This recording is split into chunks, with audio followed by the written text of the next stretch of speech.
Welcome to this video.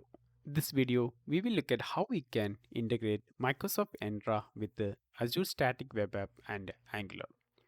Microsoft Entra, previously known as Azure AD.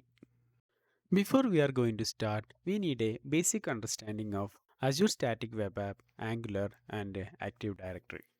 I recommend you to watch my previous video related to Azure Static Web App. I will provide the link below description.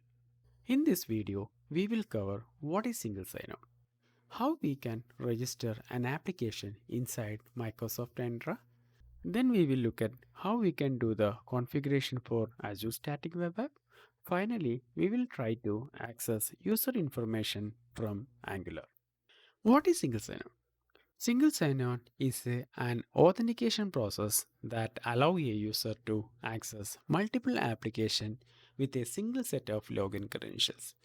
Instead of having to log in separately to each application, the user log in once and gain the access to all the application they have permission to use. SSO work by using a centralized authentication server that verify the user identity and issue a token or a session identifier. This token is then used to authenticate the user to other application within the same system or network, that eliminating the need for the user to provide the credentials multiple times. SSO offers several benefits, including improved user experience, increased security, reduced password fatigue, and easier administration for IT teams manage the user access across the multiple systems. It is commonly used in enterprise environment and web application to streamline access management and enhance the security. In this session, we will look at how we can register an application inside Microsoft Entra. Microsoft Entra, previously known as Azure Active Directory.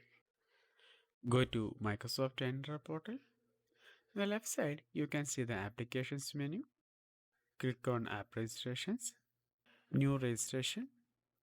Here, we need to provide a name for the application. Next, we need to configure supported account types. In this case, we are going to select the first option, accounts in this organizational directory only. In redirect URI section, first we need to select the platform. We are going to select the web. Then we need to provide callback URL. We will check the Microsoft official documentation. This is the Microsoft official documentation. I will provide the link in the description. So this is the URL pattern, web app URL slash dot auth slash login slash, then we need to provide provider name. In our case, it's Azure Active Directory. So we need to provide EAD slash callback. Click on register button. Now our app registration is completed. You can see the client ID and tenant ID as well. We need to use this same client ID and tenant ID inside our configuration file. In this session, we will look at how we can configure authentication inside Azure Static Web App. Go to Visual Studio Code. Inside staticwebapp.config.json file, we need to do this configuration. You can see client ID and tenant ID. This configuration value we will configure inside Azure Static Web App. Go to Azure portal. Under the settings, you can see environment variable, add application settings. We need to provide name and value. Copy the name. Next, we need to provide client ID. Copy the client ID. Apply. The same way, we need to add tenant ID as well. Copy the name. Copy the value. Now our settings is completed. We need to provide a login link inside our home page. This is the login URL. Copy.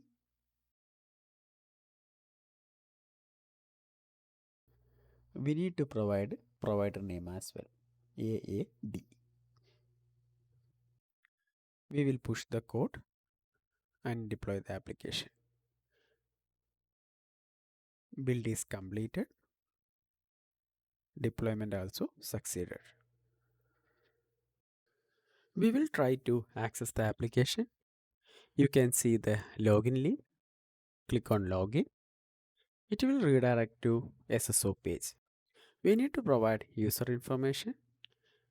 After successful login, it will redirect back to home page. Also, it will create an authentication cookie. Go to inspect. You can see the authentication cookie is created. You can see the name, domain, value, and the expiry date as well. We will check how we can access the user information. For getting user details, we need to access .auth/me URL. Go to browser. You can see the user information here. User ID, user details, user roles and everything. So this is the way we are accessing the user information. Next we will look at how we can display user information inside the Angular page. Go to Visual Studio Code. Declare a variable username. I'm pasting some code snippet. You can get this code snippet from official Microsoft documentation. You can see the URL .auth/me. We need to call this method inside the ngOnInt method and assign the values into the user variable. We need to do some changes in HTML as well. If the username is available, we will redirect to logout. Otherwise, we will redirect to the login page. The same way, the display text as well. If the username is available, we will show the username. Otherwise, we will show the login text. You can see the logout URL in official Microsoft documentation. We will try to deploy the application.